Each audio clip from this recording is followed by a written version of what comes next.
Nah,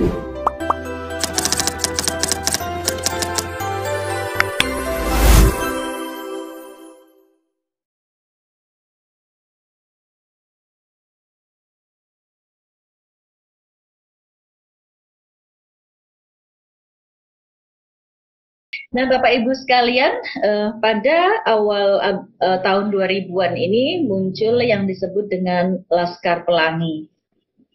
Andrea Hirata pada waktu itu diberi penghargaan juga oleh pimpinan pusat Aisyah karena sudah mengangkat fakta literatur ya, sastra, fakta tetapi sastra melalui Laskar Pelangi ini. Nah, penelitian saya bukan tentang sastranya, itu sudah banyak. Tetapi penelitian saya adalah apa dampak-dampak yang hadir setelah Laskar Pelangi itu ada. Pada waktu itu saya meneliti atau menulis 2 kali. Yang pertama adalah akselerasi pembangunan masyarakat setelah Laskar Pelangi itu ada. Karena setelah dalam bentuk novel kan difilmkan. Difilmkan kan mengambil lokasi yang sesungguhnya yang dimaksud oleh Andrea Hirata. Oleh karena itu orang kemudian bisa melihat, oh ternyata indah sekali di sana. Banyak orang datang.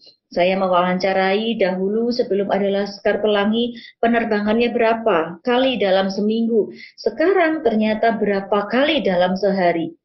Dan kemudian bagaimana kondisinya dari sudut ke sudut sekarang menjadi negeri Laskar Pelangi atau banyak sekali identitas-identitas masyarakat Belitung sebagai identitas masyarakat Laskar Pelangi. Nah, ternyata dari sisi pembangunan ekonominya menjadi sangat bagus. Itu wawancara saya kepada masyarakat. Dan pada kesempatan yang lainnya ada persoalan keagamaan yang saya gali ketika pariwisata ini sudah lebih baik di masyarakat Belitung. Nah, ibu-ibu dan bapak-bapak sekalian, pada waktu yang lalu kita juga sempat mengalami booming layangan putus yang ditulis oleh Mami AFS ya. Ini juga merupakan sebuah fenomena yang menarik untuk dicermati. Karena di dalam penulisan itu yang menarik dicermati ada 3, yaitu bagaimana yang membuat, karena yang membuat adalah anggota masyarakat, bagaimanakah yang ditulis, ya pesan yang ditulis, karena pesan yang ditulis juga menggambarkan masyarakat, dan bagaimanakah orang yang menerima pesan tersebut atau membaca, melihat, menonton pesan tersebut. Pembaca, penonton, penyimak ini juga anggota masyarakat. Oleh karena itu, menarik untuk kita mengamati bagaimana proses produksinya layangan putus, bagaimana yang digambarkan di dalam layangan putus, dan bagaimanakah masyarakat yang menerima layangan putus. Dari pengamatan sekilas saya, karena saya belum riset, layangan putus itu menjadi booming karena bisa meletupkan kejengkelan dan merefleksikan keadaan. Saya cermati para responden ya yang ada di sosial media tentang layangan putus itu. Kenapa menjadi booming? Karena sebetulnya itu mereka merasa terwakili dengan kejengkelan-kejengkelan fenomena-fenomena yang dialami pada zaman sosial media ini. Ketika relasi antara suami istri itu di tengah-tengahnya ada yang namanya sosial media yang bisa jadi mengganggu hubungan atau mengganggu harmonisasi keluarga. Ternyata kasusnya sangat-sangat banyak. Ada yang terselamatkan atau bisa menyelamatkan keluarganya, ada yang tidak dan sebagainya. Semuanya merasa hadirnya layangan putus itu sangat diperlukan karena mewakili kejengkelan dan merefleksikan keadaan pada keluarga-keluarga di era milenial seperti ini. Nah, Bapak Ibu sekalian, 5 contoh ini merupakan sebuah refleksi. Apabila kita ingin menulis, maka sebetulnya tulisan itu bisa kita jadikan sebagai sarana untuk menyampaikan pesan kita kepada masyarakat pembaca secara efektif. Bapak Ibu sekalian, tentu saja tidak harus sastra. Sastra hanya satu genre, sastra hanya satu bentuk dari tulisan. Mungkin ada yang suka menulis sastra ya. Ini saya mengisi di majelis lembaga di Lembaga Kebudayaan Pimpinan Pusat Aisyah itu sudah 3 kali berbincang tentang sastra, karena banyak ternyata yang suka menulis sastra, cuma nulisnya kapan begitu ya. Kadang-kadang kita ikut pelatihan ya, ikut workshop bagaimana menulis, ikut, tapi setelah kembali ke rumah nulisnya kapan ya gitu. Nah, ini bisa jadi Bapak Ibu sekalian suka menulis sastra, tulis saja, atau suka menulis non sastra. Sastra bisa cerpen, novel, roman ya, cerber atau cerbung, fabel atau cerita-cerita binatang, naskah film, naskah sinetron, naskah drama. Karena ada juga teman saya yang konsentrasi pada naskah sinetron. Jadi banyak dia menerima order untuk membuat naskah sinetron. Lalu ada puisi mungkin, sajak, pantun, syair, lirik lagu mungkin ya. Karena semuanya ini yang dituju adalah hati. Mungkin Bapak Ibu sekalian juga punya hobi untuk menulis yang non sastra, bisa berupa opini, feature, berita, resensi ya. Habis membaca buku kok terrefleksikan, ditulis saja sebagai sebuah resensi atau liputan, teks iklan dan sebagainya. Bapak Ibu yang hadir sebagai para guru atau para akademisi bisa menulis dalam bentuk jurnal ya, artikel jurnal, makalah, review, buku liputan dan sebagainya. Bahkan sudah 3 tahun ini saya mendampingi teman-teman penghulu untuk menulis karya ilmiah, karena ternyata mereka juga punya kewajiban untuk menulis karya ilmiah zaman now ini.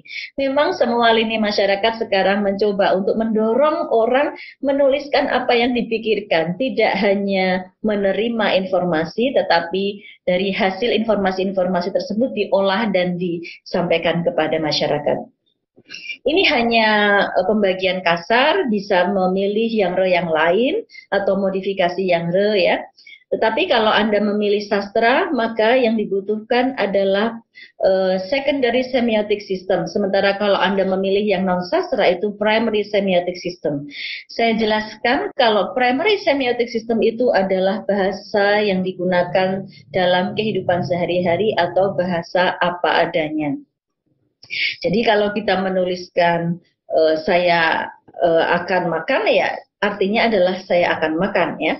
Tapi kalau Anda nanti sudah masuk ke sastra, kita menggunakan secondary semiotic system atau bahasa tahapan kedua. Seperti tadi saya contohkan, layar terkembang itu bukan berarti layar yang sedang dikembangkan, itu adalah primary. Tetapi ini adalah mewakili dari gerakan perempuan yang eksis di masyarakat.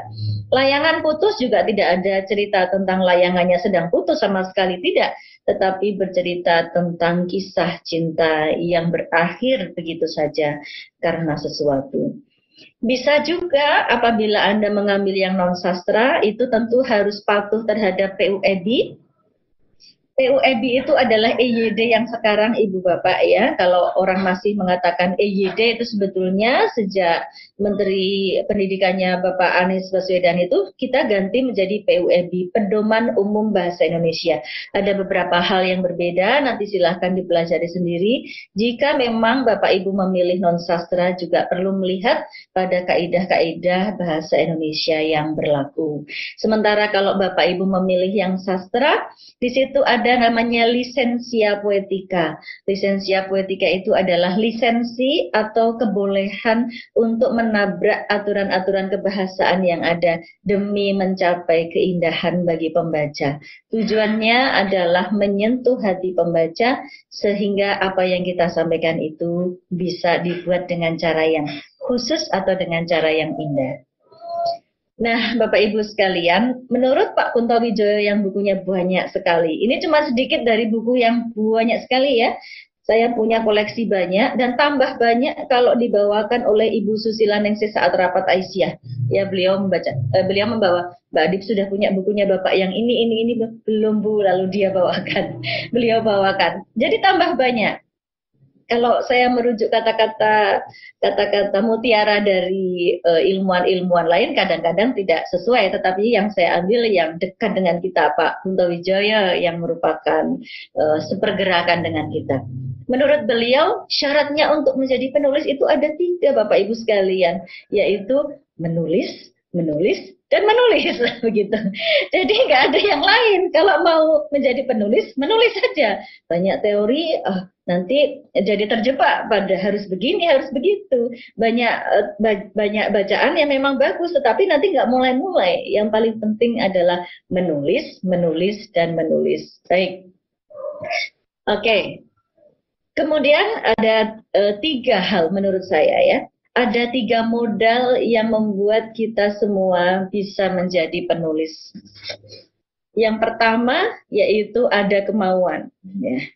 Kenapa kita banyak sekali ilmu untuk teknik menulis kalau nggak ada kemauan juga? Nanti setelah ini, setelah itu ya. Akhirnya kemudian ternyata setelah kita melihat ke belakang, perjalanan sudah jauh. Ternyata sudah kepala 4, ternyata sudah kepala 5. Wah, kapan lagi mau menulis gitu. Padahal sebetulnya menulis bisa kita gunakan sebagai jihad literasi. Bapak Ibu sekalian bisa browsing ya, Adib Sofia Jihad Literasi begitu, sudah banyak yang saya sampaikan bahwa Suara Aisyah sejak 1926 itu adalah bentuk dari jihad literasi. Kenapa dari jihad literasi? Karena mengajarkan orang-orang pada waktu itu yang belum bisa membaca menjadi bisa membaca, yang belum bisa menulis menjadi bisa menulis, yang belum tahu menjadi tidak tahu. Nah, itu semua adalah bentuk-bentuk jihad literasi. Kalau mungkin orang lain, bidang lain adalah jihad dalam bentuk strategi, orang lain jihad dalam bentuk hukum atau jihad dalam hukum ya, dalam ranah hukum. Kalau karena dunia saya adalah dunia menulis, ya sudah berarti jihadnya adalah jihad menulis. Walladzina jahadum fina lanahdiyanahum subulana. Kita sudah tahu dan sudah familiar dengan surat Al-Ankabut ayat 69 tadi. Dan orang-orang yang berjihad, jihad literasi, kalau ini saya artikan untuk mencari keridhaan Allah, keridhaan kami Allah, benar-benar kami tunjukkan kepada mereka jalan-jalan kami. Dan sesungguhnya Allah benar-benar beserta orang-orang yang berbuat baik. Maka apabila kita memang ingin berjihad melalui tulisan, ayo segera kita lakukan jihad melalui tulisan. Toh kita lebih banyak di rumah karena sekarang Omikron sedang banyak lagi. Oleh karena itu jihadnya kita dari dalam rumah, salah satu alternatifnya adalah dengan menulis. Setelah ada kemauan, Bapak Ibu sekalian, ada bacaan. Karena kalau kita menulis tanpa modal bacaan juga sulit. Apa yang mau keluar, yang di dalam kepala atau di dalam storage kita ini saja tidak banyak begitu. Oleh karena itu, Iqra bismi rabbikal ladzi khalaq betul-betul kita gunakan bahwa ketika kita membaca ada banyak sekali pengetahuan, ada banyak sekali ilmu, lalu ini kita olah, kita strukturasi, kita strukturkan untuk dapat dinikmati oleh pembaca dengan baik. Yang ketiga adalah waktu. Kadang memang kita punya kemauan, bacaan juga sudah banyak, hidup lama, maksud bacaannya nggak banyak. Tetapi waktu untuk menulis itu kapan ya? Ya. Sekarang kita banyak sekali aktivitas ya. Di kantor mungkin Bapak Ibu sekalian punya kewajiban, di rumah dengan keluarga juga punya kewajiban, di masyarakat punya kewajiban, di organisasi punya kewajiban, semuanya melakukan dengan gerakan. Tapi waktu untuk menulis itu tidak ada. Bagaimana caranya? Luangkan waktu untuk menulis, karena sebetulnya yang kita lakukan tadi juga penting, tetapi untuk supaya generasi-generasi yang masa yang akan datang ini bisa melihat pemikiran-pemikiran kita, kita perlu mempunyai buah pikiran dalam bentuk tulisan, agar ide-ide kita tetap lestari sampai kapanpun dapat dinikmati oleh orang lain. Bukankah Allah SWT juga sudah selalu menggunakan kata wal asri, wal laili, wal zuha untuk mengingatkan kita pentingnya kita mengatur waktu, diantaranya adalah mempersiapkan generasi masa yang akan datang dengan kualitas yang baik. Cara-caranya membiarkan mereka mengenal pemikiran kita melalui tulisan. Idtanim Hamsan qabla Hamsin sudah sangat familiar, kita tentu sudah sangat hafal. Syababaka qabla haromika, wasihhataka qabla saqomika, wa ghinaka qabla faqrika, wa faraghuka qabla syughlika, wa hayataka qabla mautika. Kapan lagi mau menulis? Apa sebelum datang 5 perkara yang lain? Tiba-tiba kita sudah tua, tiba-tiba kita sudah sakit, tiba-tiba kita sedang sempit, tiba-tiba kita sedang sibuk, tiba-tiba kita sudah mati. Kapan mau menulis? Ayo diniatkan, nawaitu, mari kita sama-sama ingin menulis. Terakhir, Bapak Ibu sekalian, karena jam sudah dekat juga untuk kita mengakhiri paparan hari ini, dengan diberi garis bawah, saya mengatakan bahwa menulis itu budaya. Sekali lagi, menulis itu budaya. Ditradisikan, dilakukan sehari-hari, baru menjadi sebuah tulisan. Ada 6 bentuk pembudayaan yang bisa kita lakukan dalam kehidupan kita sehari-hari. Bapak, Ibu sekalian bisa menambah yang ke-7, yang ke-8, yang ke-9, dan seterusnya. Ini hanya sebagai pemantik awal. Kalau menurut saya, yang pertama dilakukan adalah menulis dari hal yang terdekat. Yang namanya menulis itu butuh konten ya, Bapak Ibu sekalian. Selain teknik menulis, kan yang paling penting adalah konten. Nah, kalau kontennya ini di storage atau gudang kepala kita ini sudah ada, hal-hal detailnya sudah kita alami, ya, maka di dalam menulis kita bisa mengeksplorasi ide dengan bagus. Ya, misalnya Bapak Ibu sekalian suka berwisata, ya. Nah, itu nanti bisa menuliskan dari tempat-tempat wisata. Apa yang bisa kita ambil hikmah dari rihlah itu? Bagaimanakah kuasa penciptaan Allah di dalam menciptakan air terjun, gunung, dan juga kehidupan pertanian yang mungkin kita lalui, tulis saja kalau memang Bapak Ibu suka wisata. Atau Bapak Ibu suka ceramah, nih Aisyah Mama dia kan suka sekali ceramah. Tuliskan saja bagaimanakah tips ceramah yang bagus apabila mendadak misalnya ya. Tips berceramah ketika mendadak. 1, ambil majalah Suara Muhammadiyah, Suara Aisyah. Buka halaman ini dibaca. Saya sudah sering itu mengikuti pengajian-pengajian yang penceramahnya baca majalah kita sendiri ya. 1 ini, 2 ini, bahkan pernah di forum-forum nasional juga membacakan apa yang ada di majalah kita, majalah terbitan persyarikatan. Ya memang begitu tipsnya. Atau mungkin Bapak Ibu sekalian punya kesenangan yang lain, bagaimana membuat makanan tertentu yang tidak lazim dipahami oleh orang. Ya, bagaimanakah caranya selalu lantai ini menjadi kinclong, atau hal-hal yang lain yang dalam kehidupan di luar kehidupan Anda. Bagaimanakah memimpin rapat, cara-cara memimpin rapat, bagaimanakah memberikan usul dan sebagainya, karena sudah kita alami, sudah ada di kepala kita cara-caranya, tinggal ditulis saja. Hal yang terdekat adalah hal yang paling dikuasai, sehingga ide mudah tereksplorasi menjadi tulisan yang bergizi. Tapi kalau mungkin kita mau menulis sesuatu yang jauh, yang tidak kita alami, maka tulisan kita juga akan kurang gizi, karena penulisnya tidak menguasai betul. Yang kedua, menulislah dari bentuk yang kecil. Kalau saya dahulu waktu SD itu saya biasakan untuk menulis di surat pembaca, kan bentuknya kecil ya, di majalah-majalah anak-anak. Ternyata itu bisa kemudian mendorong, kalau satu saja dimuat, mendorong untuk menulis yang lebih besar. Mungkin sekarang Bapak Ibu menulis puisi dulu, besok bisa menulis prosa yang besar. Mungkin sekarang Bapak Ibu menulis opini dulu, besok bisa menulis buku. Karena dari satu step yang mungkin bisa diapresiasi, satu step yang bisa dinikmati orang, kita akan terangsang untuk menulis dalam step-step yang berikutnya.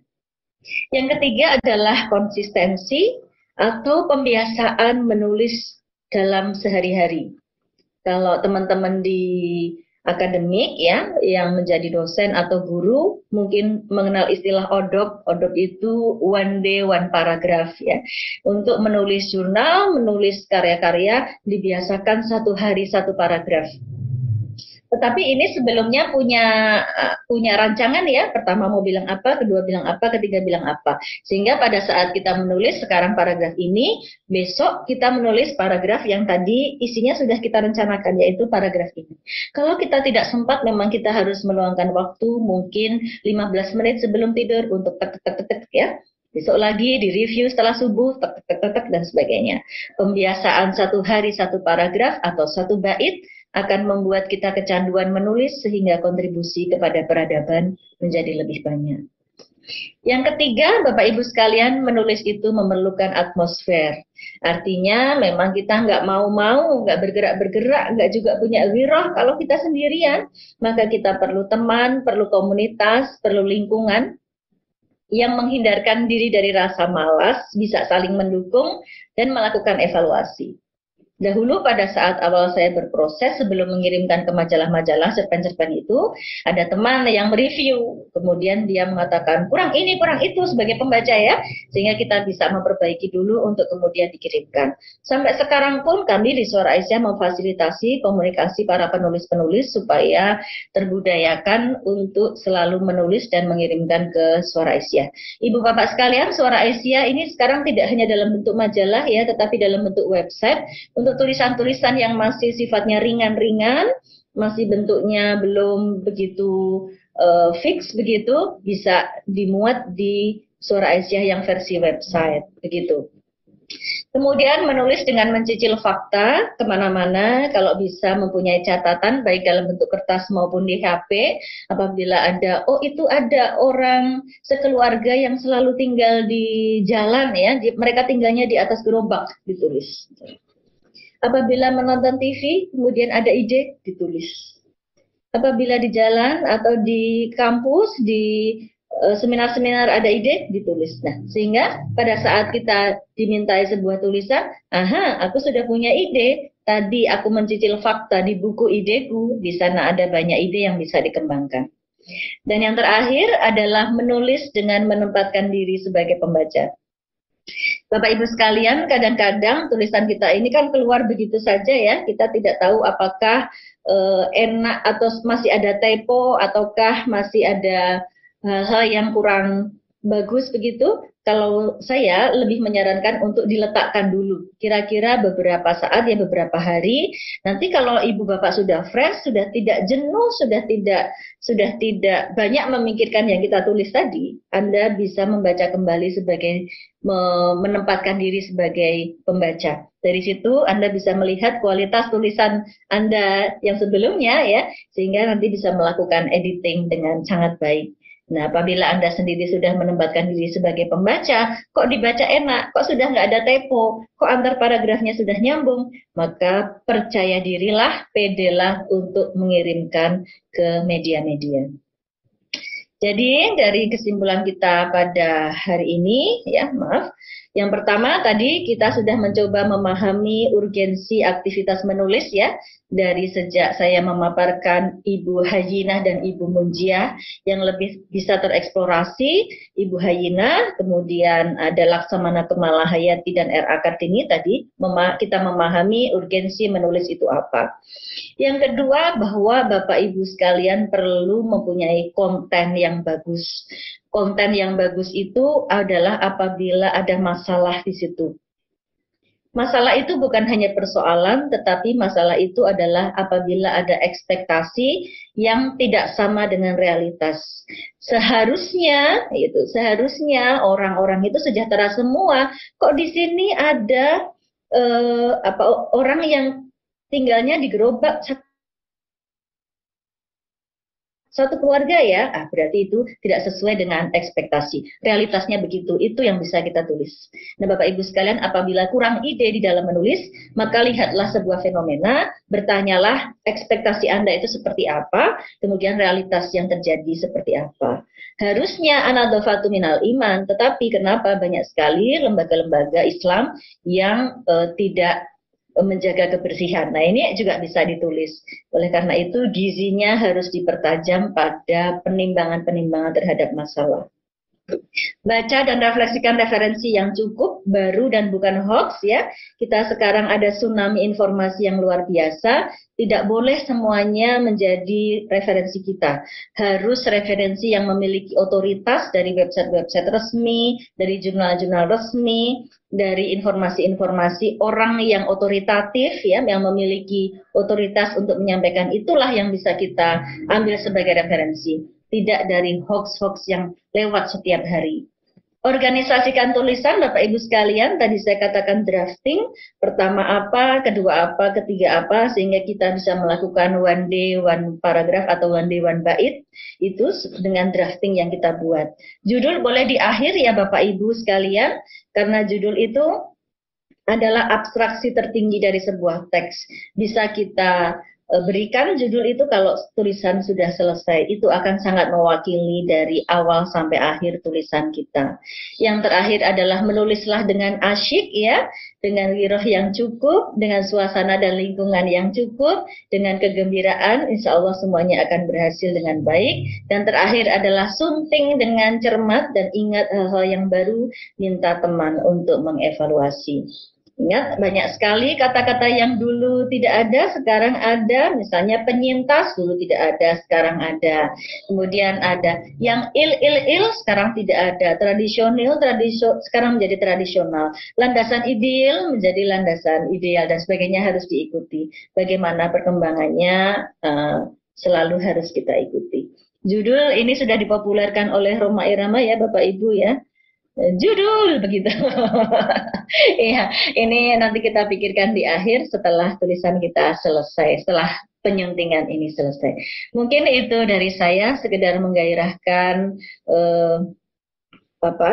semangat Bapak Ibu sekalian untuk menulis, karena dengan menulis itu kita bisa menulis adalah jihad literasi, karena tulisan adalah sarana efektif untuk beramar ma'ruf nahi mungkar. Karena itu kita yakin saja bahwa pintu surga akan dibukakan untuk para penulis kebenaran dan pendorong kemajuan peradaban. Usahakan untuk selalu menjadi lover of word atau pecinta kata-kata. Karena lover of word atau pecinta kata-kata adalah modalnya. Itu saja dari saya. Nasrullah wa fathul qarib. Assalamualaikum warahmatullahi wabarakatuh.